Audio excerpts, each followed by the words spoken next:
Hey YouTube, welcome to another video. In this episode, I am unboxing an ER605 version 2.0.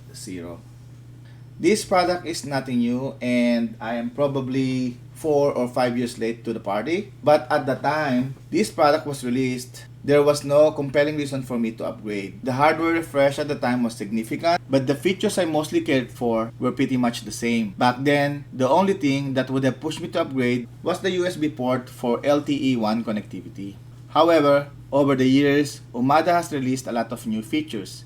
And since the version 1.0 was end of life, the last meaningful update it got was the addition of support for MDNS and stateful gateway ACL 3 or 4 years ago. New features such as WireGuard VPN was never implemented at all. But I still held off replacing my OG ER605. Fast forward to today, or more accurately, last year around November, network isolation feature has been added, and that for me is a game changer. So today, after the unboxing, I'll do a quick demonstration of that feature. So I'm just showing the box here for the ER605 version 2.0 and the old box for the ER605 version 1.0. It's noticeable the lack of USB 2.0. In here you can easily determine its version 2 because it has a USB port over here. I don't see much difference, but yeah, the box is the same size for version 1.0. The version 2 shows 5-year limited warranty, and the version 1 still shows lifetime warranty. Okay, so that's the box. So let me open the box.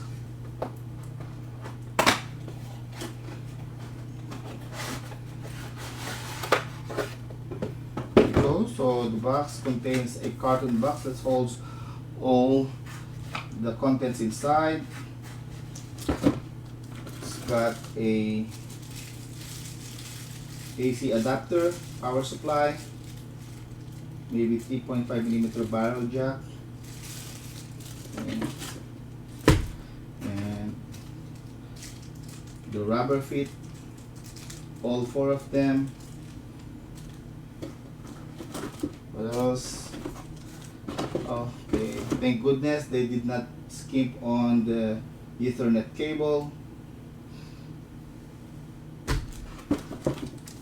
And then it's got the installation guide and some GPL license, probably for the operating system of the gateway itself. And then the gateway itself.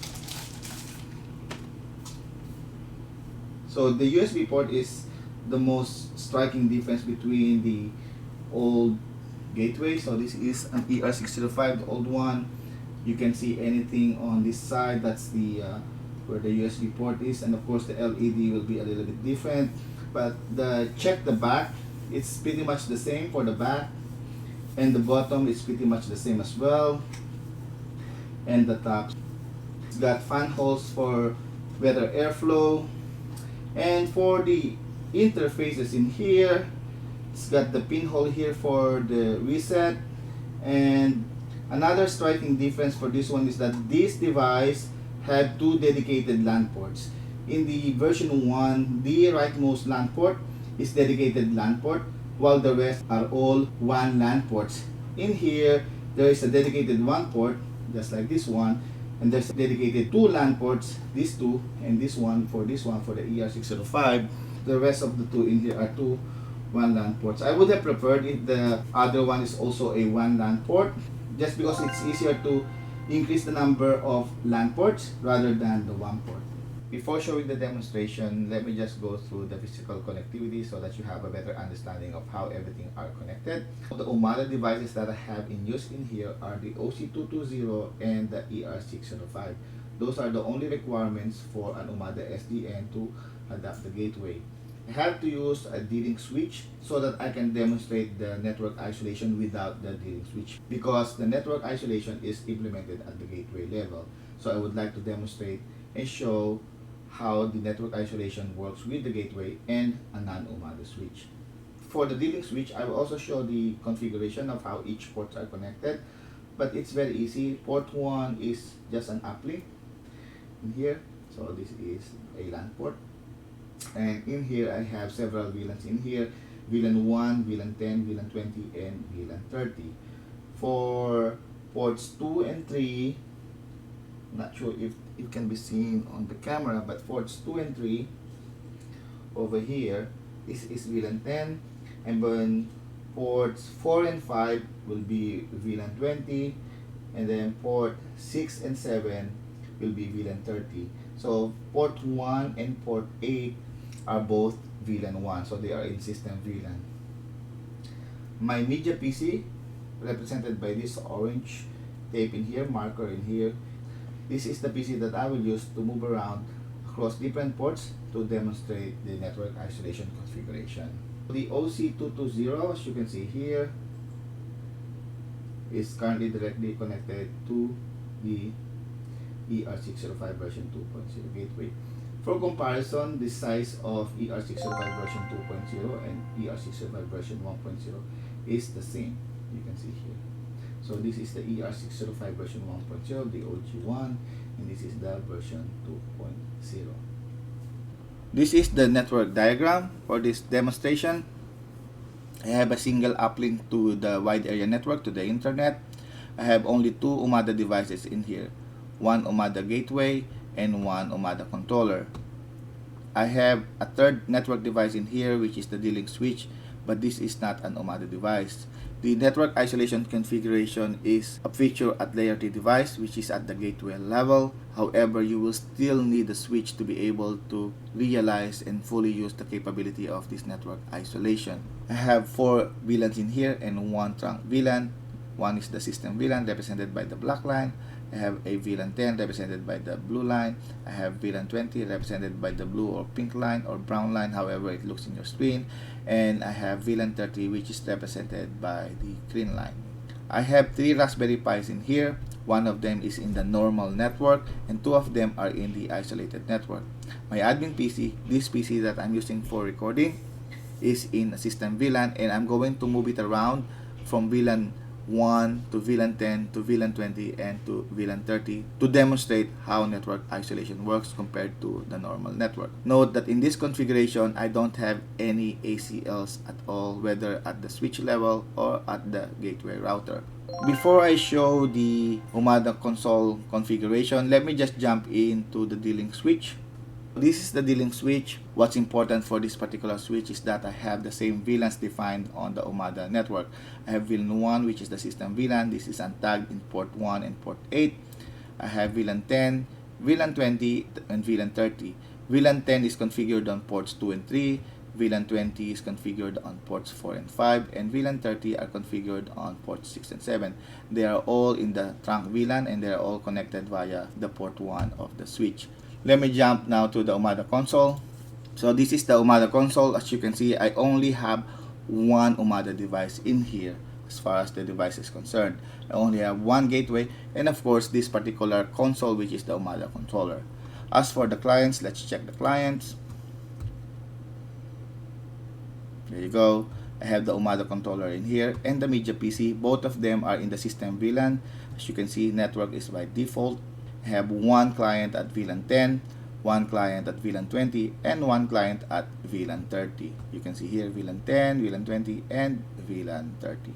For demonstration purposes, what I'm going to do is move my computer, this media PC, this admin PC, to different ports on the switch to show and demonstrate the separation and the capability and feature of network isolation. Determine which network is isolated. Just go to network config and then LAN.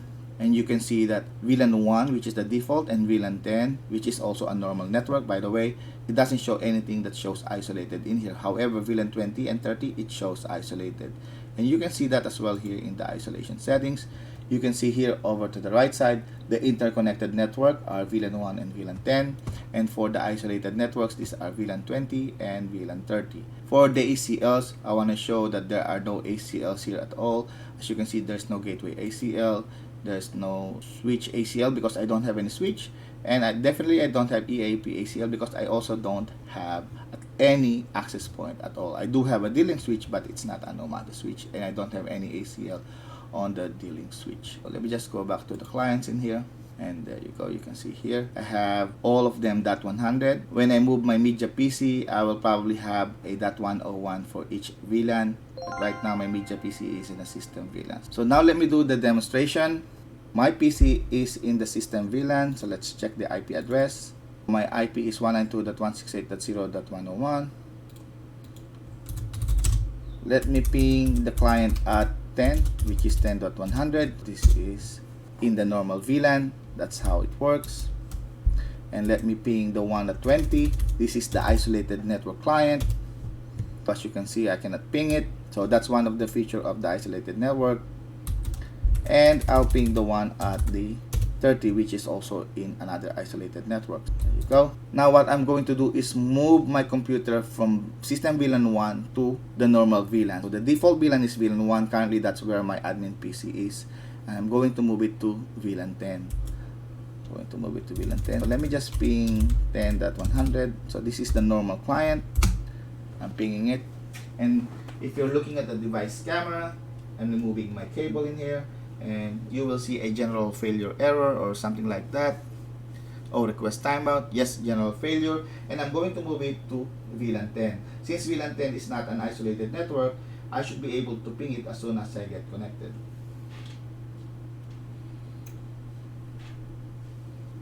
There you go. As you can see, I'm able to ping the client at VLAN 10. However, since VLAN 10 is a normal network, it's not in the isolated network, it will not be able to communicate to the clients in VLAN 20 and VLAN 30. So let's do that. Let's ping that one. VLAN 20 client.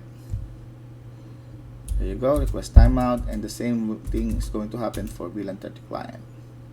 There you go. So now what I'm going to do is ping the VLAN 20.100, and there you go. I'm going to move my PC, this media PC that I'm using, to that same VLAN 20. But let me just check the IP again just to make sure. This should be at that 10. Yep, 10.101. I'm currently at 10.101. If you're looking at the device cam, there you go. I removed it. It says general failure, and I'm going to move it to VLAN 20. Now, watch what will happen if I move it to VLAN 20. I will now be in the same isolated network as the VLAN 20. And I'm able to ping VLAN 20 in here. So if I check my IP address detail, you can see that I'm in the VLAN 20. So now what happens if I ping VLAN 30? Go, let's check it out. The VLAN 30 is in the isolated network, so I still cannot ping it. However, what about the VLAN 10? VLAN 10 and VLAN 1 are both not in the isolated network, so let's try that. Let me type in VLAN 10, and there you go. I still cannot reach VLAN 10 client as well. So now let me try one more time just to reinforce the idea. I'm going to ping the client at VLAN 30. This is another isolated network. I'm currently in an isolated network in VLAN 20, but I'm moving my cable to VLAN 30. Show this one again. If you're looking at the device cam, this is my media PC, and I'm moving it here. Press timeout. And I can ping VLAN 30. And if I check my IP address, you can see that I'm in VLAN 30.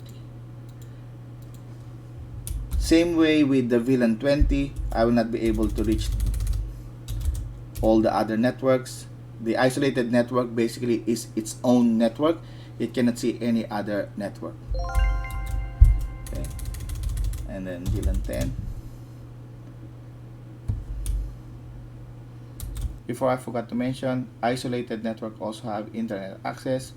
You will notice every time I check my IP that the internet notification is also showing up on the network interface window. I will flash it on the screen for visibility.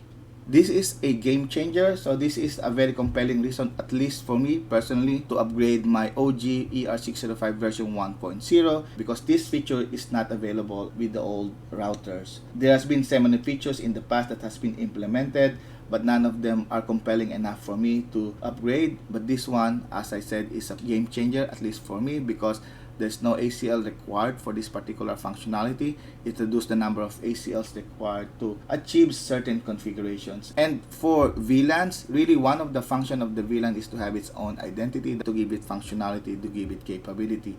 I know I didn't show much configuration, and I plan to do that in the future videos. I actually plan to do much more than just network isolation. If you're looking at this diagram, I plan to upgrade my network based on this network isolation configuration, and I would like to see how the characteristics and features and capabilities of each VLAN that I have will be able to be reflected with this new feature and new capability. I will have to test that more before I created the video so that I will be able to speak to it much more intelligently, or at least much more accurately. But for the time being, I think this is pretty much it for this video. I hope you like this video. I hope you learned something from this video. If you like this video, please give it a like. If you don't like this video, please give it a dislike. But do let me know what you don't like so that I will be able to improve my future videos. I'm also trying to reach 3,000 subscribers. So if you have time, please do subscribe. It really helps the channel a lot. It helps the algorithm. Also, if you have questions, please post in the comments if you have any clarifications or corrections if I have done something wrong. If you are an expert with the network isolations and configuration settings, do let me know. Anyway, thank you again for watching my video. I'll see you on the next one. Thank you and bye-bye.